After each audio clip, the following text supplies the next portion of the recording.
Hello everyone. আজ আমি আপনাদেরকে একটা ফানি গল্প শোনাবো। সেই সাথে আমার কাজ দেখাবো।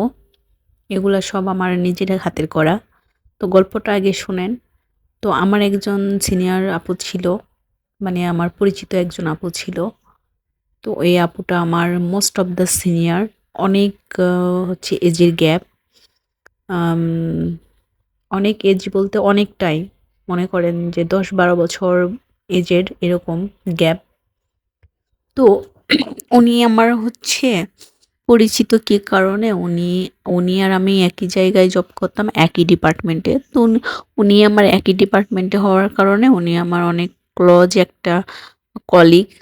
তো মেক্সিমাম ক্ষেত্রে যেটা হয় যে এক কলিগ কখনো আরেক কলিগের ভালো চায় না। সেটা সব জায়গায় হয়। হয়তোবা খুব কম রেয়ার ২-১ জন ফ্রেন্ড হয়ে যায়। বাট মেক্সিমামই হচ্ছে এক কলিগ আরেক কলিগের শত্রুতামি করে। এনিওয়েজ, তো হচ্ছে সেই কারণে ওই আপুটার সাথে আমার খুব বনতো না আরকি। মানে খুব ভালো মিশতে পারতাম না উনার সাথে।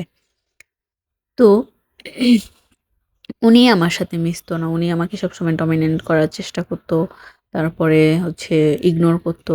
তো আমি আবার এমন পাবলিক যে আমাকে ডমিনেন্ট করার চেষ্টা করে, ইগনোর করে আর সেটা যখন আমি বুঝতে পারি তখন আমি তাদের কাছ থেকে একদম ১,০০০ গজ দূরে থাকি। হ্যাঁ? তো হচ্ছে তো তার ওই বিহেভিয়ার বোঝার পরে আমি আর তার সাথে ওভাবে মিশি না। তো এট দ্যাট টাইম আমার সেখান থেকে জব আমি ছেড়ে দেই সেখানে। আমার অন্য জায়গায় ভালো জব হয়ে যায়। তো আমি অন্য জায়গাতে ট্রান্সফার করি আর তাদের ওখানে রিজাইন করে দেই। তো আমি তাদের ওখান থেকে চলে আসার প্রায় ২ বছর পর সেই আপুটা আমাকে WhatsApp এ নক করে।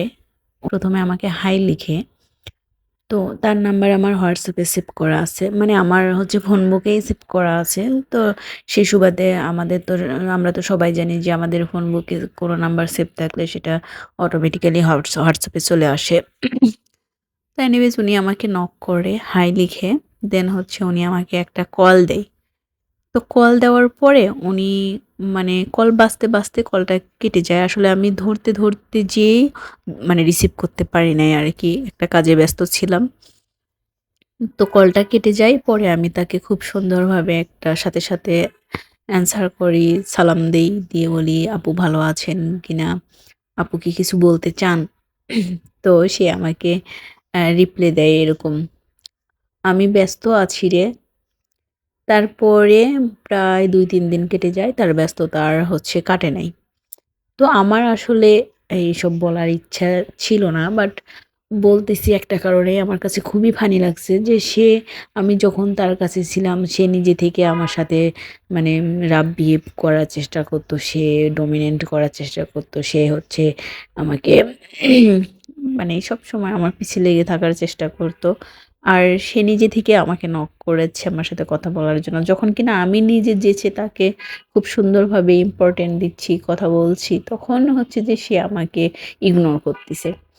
তো ইগনোর বিষয়টা কিরকম না? যে যখন কাউকে ইগনোর করা হয় তখন আমাদের উম মানে সেন্স, ভেদ সবকিছু আমরা আর মানে মাথায় রাখতে পারি না যে কোথায় আমাদের হচ্ছে ইগনোর করা উচিত আর কোথায় করা উচিত না।